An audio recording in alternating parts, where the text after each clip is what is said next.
What's going on, guys? It's NYPrepper here.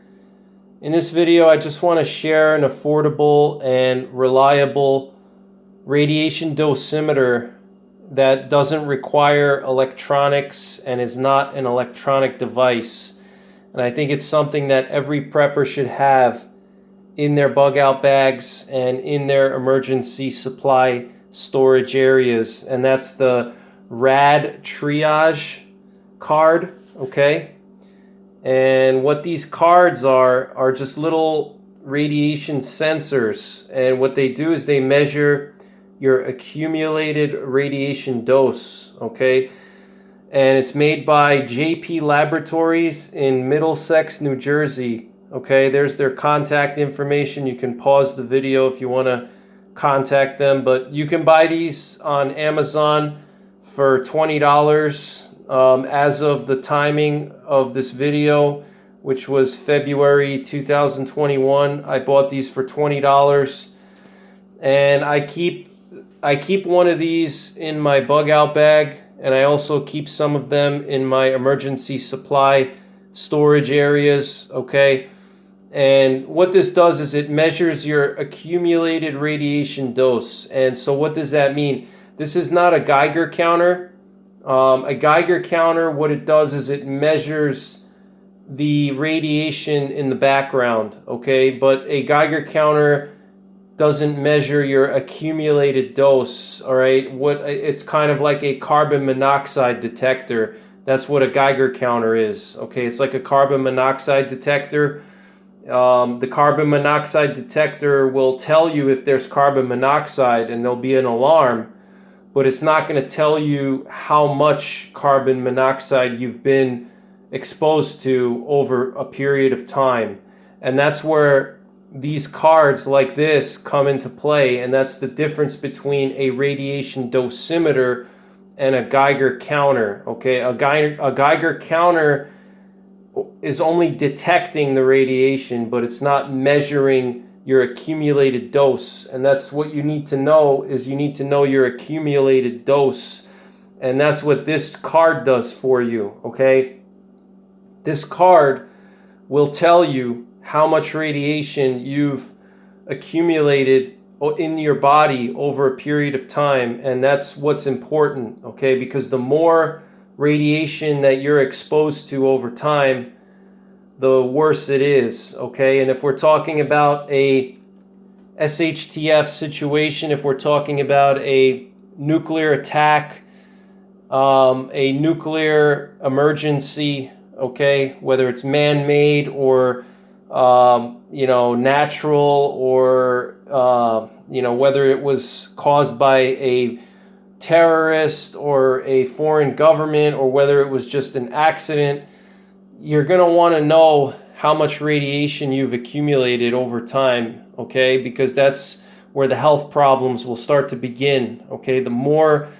radiation you accumulate, okay, the higher your accumulated dose, the worse it is, okay? And, radiation dose is measured as accumulated dose. It's how much radiation you've had over time, not just in one shot, okay? And so the way that this card works is that there's a little bar here in the middle, okay? And what will happen is the more radiation you're exposed to, this bar in the middle here is going to change color, and it's going to start to get darker, okay? It's going to turn lime green, and then it's going to go from lime green to brown and then black, okay?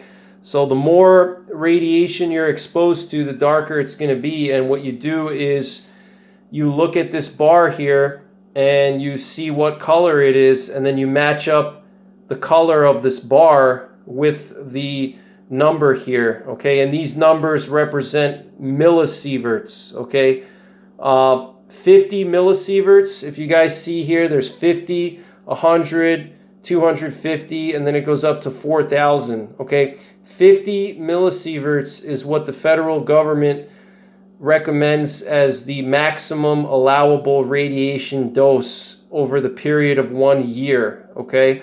250 millisieverts is considered the lifetime accumulated dose that you should ever receive, okay? Now, beyond 500 millisieverts is where you really start to have problems with your health, and you can really have some nasty poisoning, okay? Beyond 500 millisieverts, but this is going to tell you how much radiation you're accumulating over time, and this is important if you're a prepper, okay? And why you should have this in your bug out bag or in your supply stores is because if, let's say, you're bugging out, you know, you keep this in your bug out bag. You can keep it in your wallet for EDC purposes as well. And this is going to tell you how much radiation you're accumulating, okay? Let's say, for example, there's an SHTF event, okay? Let's say there's a nuclear attack on, you know, New York City or something like that, and you work there, okay? And you happen to have your bug out bag with you, and you have this in your bug out bag. You manage to, let's say, escape from New York City right before the bombs go off, which is great, but you're still going to have to deal with the fallout radiation and the residual radiation from the bomb. And let's say you have to bug out either in your vehicle or on foot. You're going to want to know how much radiation you're accumulating while you're bugging out, okay? Because if you start to get into these higher numbers here, like 100, 250, or 500, you're going to want to take shelter somewhere, okay, and reduce your exposure to the radiation outside, okay, to the background levels, all right? And so the way this thing works is that as the colors change, it's a permanent color change. So you can't use this as a Geiger counter. It's not going to work that way. The way it's going to work is that the longer you're out there in the radiation, the darker it's going to get, okay? It's a permanent color change, and it doesn't go back to this color, so it stays permanent, all right? So that's the only downside to it, but for $20, you know, this is a really handy piece of kit here that you should have in your bug out bag, okay? I have several of these, okay? There's also a little clip here, or a little hole that you can put like a little lanyard through, okay? You can hang this off your neck. You could put it in your wallet. You know, I keep it in my bug out bag, like I said. And so this is very good if, let's say, you can't afford to get yourself an electronic radiation dosimeter, which I have here in this bag, which I'll show you in a sec. Let's say you can't afford to spend $200 on one. You should at least get yourself something like this for 20 bucks, and at least you'll be able to tell if you're getting exposed to high levels of radiation, okay? And then, so let's say in our situation you're bugging out and you start to see this card turning darker greens. That means that you have to find shelter somewhere. You can't keep walking. You can't keep exposing yourself to the outside. You have to go indoors somewhere. You have to go into a basement. You have to go into a place where you're going to be protected from the gamma rays, okay? So this will turn color based on exposure to gamma rays and X-rays, okay? Now this will have a 2-year shelf life, so it'll last 2 years in room temperature conditions. You don't want to expose this to high temperatures, because if you expose it to high temperatures, it'll get damaged, all right? And what's another nice thing about this too is that as this starts to deteriorate or it starts to expire, there's this indicator here, and it's like a chemical indicator, and you can see these black dots here. The color surrounding those black dots will start to get darker over time, and when it starts to get as dark as this rectangle here, that means it's time to replace it, and it's no good. All right, so this is just a very cheap and handy way to you know, measure your accumulated dose for high levels of radiation. Not only is it useful for a bug out situation, but it's also useful for, let's say you have a fallout shelter in your basement, or you make a hasty fallout shelter, okay? Let's say a bomb goes off. Let's say Russia detonates a nuclear weapon somewhere, or let's say a terrorist detonates an illicit nuclear weapon, okay? An illicit nuclear weapon is a nuclear weapon that a terrorist purchased from some type of country, and you know they smuggled it in somehow on a shipping container and they detonate it somewhere, let's say in the port of Newark or something like that, or in San Diego. Or there could be a dirty bomb, could be a nuclear power plant meltdown, all right, could be a nuclear power plant release of radiation, okay? A lot of people, especially preppers, they don't prep for nuclear things because they feel that prepping for nuclear contingencies is not realistic because the odds of a nuclear attack are low, or the odds of a nuclear power plant meltdown are low. But it may not necessarily be a full-scale nuclear war, or it may not necessarily be a full meltdown of a nuclear power plant. You could have a slight radiation release, okay, or there could be some kind of other accident at your local nuclear plant that releases a high amount of radiation, and you're going to need to know how much radiation you're accumulating over time. So this way you know if you have to limit your exposure or not. Okay, so let's say, for instance, a nuclear bomb goes off somewhere nearby. Okay, let's say you have a fallout shelter that you made already, or maybe you have to build an improvised fallout shelter, whatever it is, whether it's a deliberate fallout shelter or a hasty fallout shelter. You're going to shelter in that location for the first 2-3 days. And then you're going to probably have to go out to do some things. You may have to go upstairs into your house. Let's say if you have your shelter in your basement, you may have to go upstairs to get more supplies to bring down into the shelter. Or even if you're in the shelter, you're going to want to measure how much radiation you're being exposed to while you're in that shelter or after the nuclear event. You're going to want to measure your accumulated dose, okay? And that's what this is going to do. It's going to help you monitor your accumulated dose, and once it gets too high, you know that you're going to have to reduce your exposure to that radiation, okay? So let's say in our example with the fallout shelter, let's say after 2 or 3 days of being sheltered, you have to go outside because you have to, let's say, go into your refrigerator and grab more food or something. Even though the power is out, there may be some kind of non-perishable food items that you have upstairs that you need to bring down into the shelter because you ran out of food in the shelter. Whatever the situation is, okay, you have to go out of the shelter, and at that point you're going to be exposing yourself to radiation. So this will help you monitor how much radiation you're accumulating, okay? So it's a very good, cheap thing to get. Again, put one in your bug out bag, keep one in your supply cabinet. And it comes with these instructions here, tells you everything about how to use it and how to store it. Again, you want to avoid exposing this to extremely high temperatures. Okay, you want to store it at, let's say, no more than 80 degrees Fahrenheit. So don't put it in your attic. Don't leave it in your hot car in the summertime.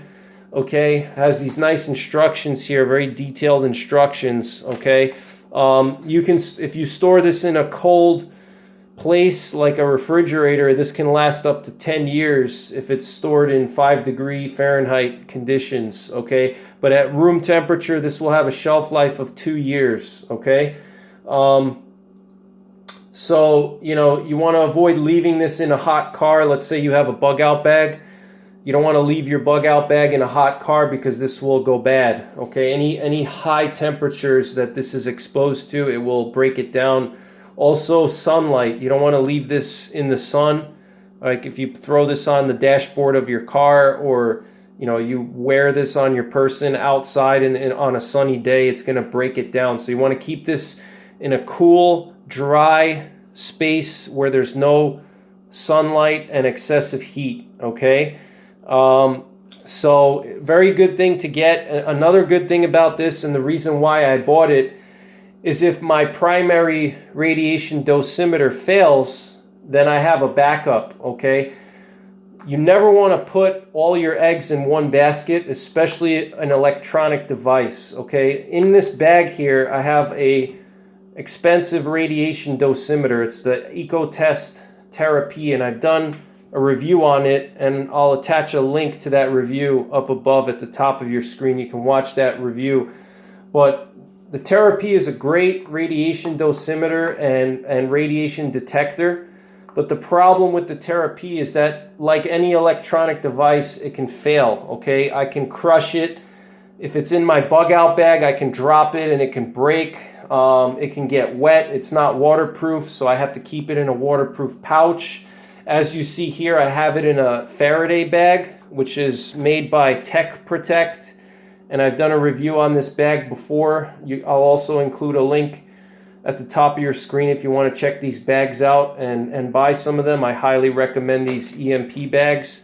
I have a bunch of them, and this company here, they make different sizes. These are just Mylar Ziploc bags that you can put your electronics into, and so I keep my Terra-P in there. But let's say there's an EMP and I don't have it in my bag here, and the electronics get fried, or let's say I drop it in water, or I don't have the waterproof pouch on, or somehow water gets in there.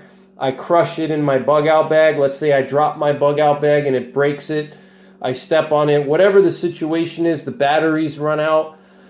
All right, electronic devices can fail, so you never want to put all your eggs in one basket, and especially with electronics. And so this RADTriage gives me a backup to my radiation dosimeter, my electronic one, my Terra-P.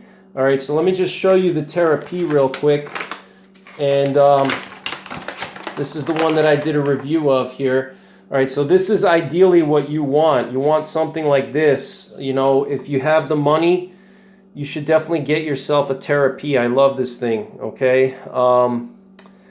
And so what you're looking at here is the background radiation. This is 0.09 microsieverts, which is very, very little. And on this card here, these numbers represent millisieverts, okay? So there's 1,000 microsieverts in 1 millisievert, okay? So you can see how 50 millisieverts is basically 50,000 times the amount of background radiation that I'm exposed to right now, okay? So 50 millisieverts is a very high amount of radiation, and that's, again, the maximum yearly dose that you should receive, all right? But this is ideally what you want. It detects radiation as you hear the clicking noises. The more clicks there are, the more radiation there is. I can set an alarm on this thing, and the alarm, what happens is that this will stay dormant and it'll conserve batteries, but if the radiation gets above a certain threshold, the alarm will go off and it'll alert me, okay? And I've had it go off a few times actually in the middle of the night, and it scared me. Here we have the accumulated dose from the time that I put the batteries into this thing here, okay, into this Geiger counter, into this dosimeter.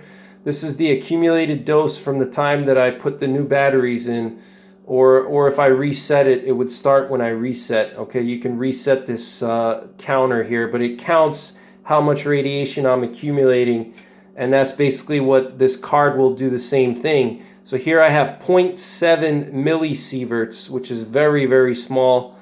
All right, and that's just in the last few months. So you don't accumulate radiation that much in normal day-to-day living, all right?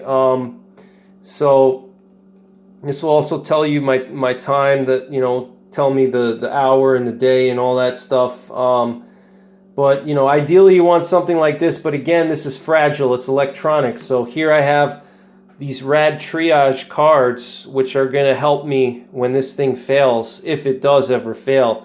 And again, if you do have a radiation dosimeter like this, an electronic one, you want to put it in a waterproof pouch if it's not waterproof, and you want to put it in an EMP bag, okay? You want to protect it. But this is a great backup to this electronic one, okay? And also you can hand these out to friends and family, because we know that most Americans are not preppers.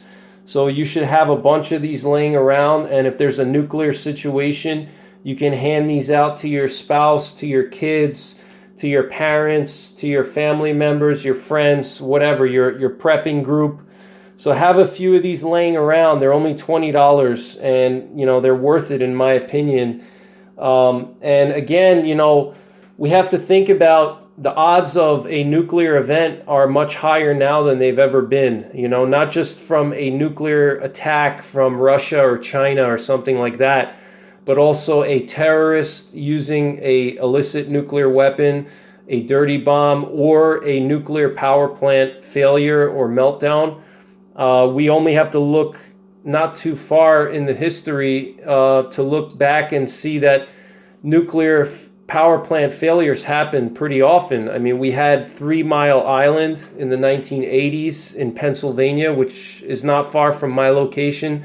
It's only maybe 200 miles from me, the 3 Mile Island. Okay, I live pretty close to a nuclear power plant.